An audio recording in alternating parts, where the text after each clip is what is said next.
Welcome back to The Explainer. Today we're tearing down the myths and looking at the raw, undeniable anatomy of a megaproject, demystifying the pyramids.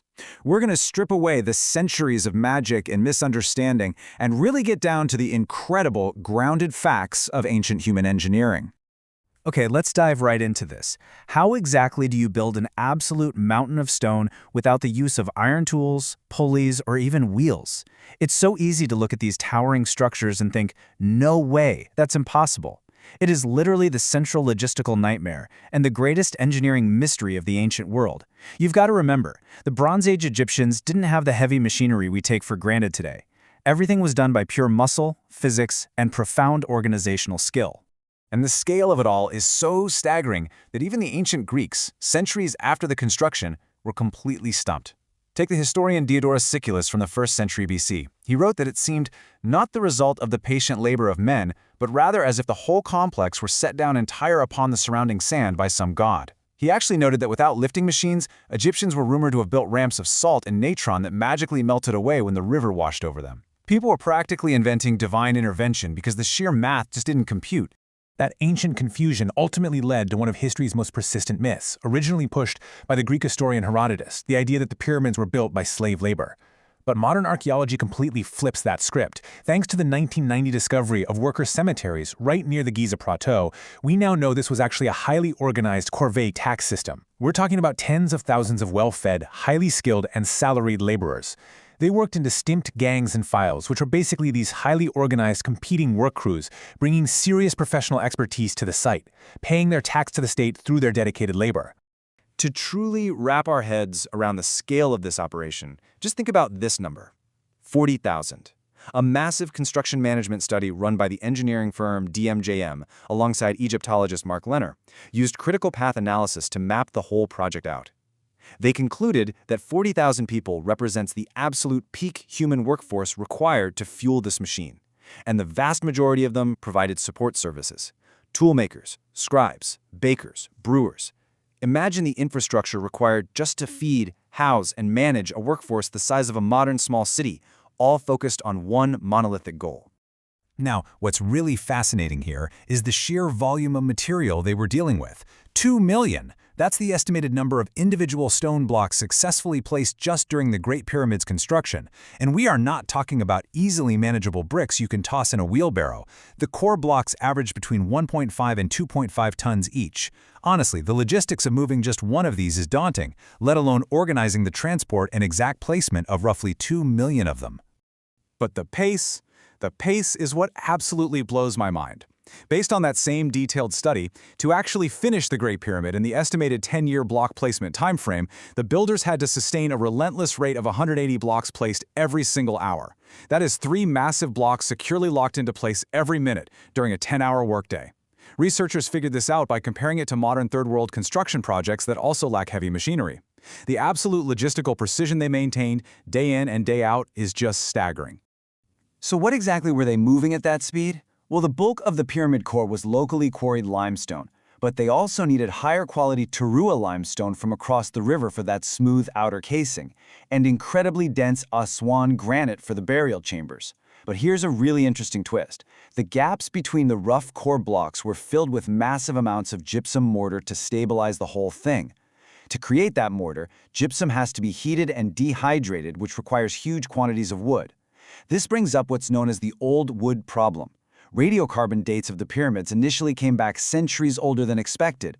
Why? Because Egyptologists think they might have drastically deforested their landscape, scraping together and burning huge amounts of centuries-old scrap wood just to fuel the intense fires needed for the mortar. And how on earth did they cut these massive stones without hard iron? Their toolkit was surprisingly basic but incredibly effective. They relied heavily on arsenical copper, so copper alloyed with arsenic to make it tougher, which they had to repeatedly hammer just to maintain an edge. But for the hardest stones, like granite or basalt, copper chisels are basically useless. Instead, they used heavy dolerite pounders to physically bash the rock, and relied on the grueling, incredibly tedious process of quartz sand abrasion. They literally sawed and drilled through some of the hardest rock on Earth using nothing but the abrasive friction of sand. Let's move on and see how this all builds together. How exactly does a 2-ton block make the horizontal journey from a quarry to the pyramid base? Well, the 4,500-year-old Diary of Mir, which is this incredible logbook found in a cave at Wadi el-Jarf, actually describes transporting limestone blocks from Tura by boat. On top of that, a 2024 study mapped out an extinct 64-kilometer-long branch of the Nile, called the Akramat Branch, that used to flow right past the Giza monuments before drying up completely. So they quarried the blocks, floated them down this lost river, and then dragged them on water-lubricated sledges right up to the job site. And we know exactly how those sledges functioned, thanks to historical artifacts like the tomb of Jehuti-Hotep from the 12th dynasty. Inside, there's a vivid illustration showing exactly 172 men pulling a massive 60-ton alabaster statue. If you look right at the front of the sledge in the carving, there's a worker pouring liquid directly onto the sand. That wasn't some kind of ceremonial blessing, it was pure physics. Wetting the sand drastically reduces friction. In fact, modern estimates show that with a lubricated track, it would only take about 8 workers to move a standard 2.7-ton block. All right, getting the blocks to the base is one thing, but lifting them up into the sky, that is the vertical challenge where things get really controversial. Everyone basically agrees that ramps were used, but what kind?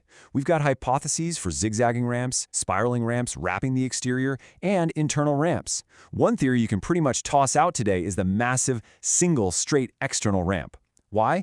Because to reach the top of the pyramid at a slope humans could actually walk up, a straight ramp would require more material and labor to build than the pyramid itself. It's just totally impractical. And this brilliantly illustrates how modern archaeology keeps reshaping what we know. Take this quote from Giannis Gordon. In 2018, his team made a massive discovery at an ancient alabaster quarry at Hatnub. They found the remains of an actual 4,500-year-old ramp system dating all the way back to the time of Khufu. It featured a central ramp flanked by stairs with wooden post holes. By attaching ropes to a sled and wrapping them around these posts to gain mechanical leverage, the ancient Egyptians could pull massive stones up incredibly steep slopes of 20% or more. This definitively proves they had the technology to conquer steep inclines without building impossibly long, straight ramps. But even with steep ramps, there comes a point near the peak where a ramp simply runs out of real estate because the pyramid geometry gets too narrow. That's where levering comes in. Levering is this brilliant complementary lifting method. Think of the ancient shaduf, that counterweighted lever system they used for irrigation.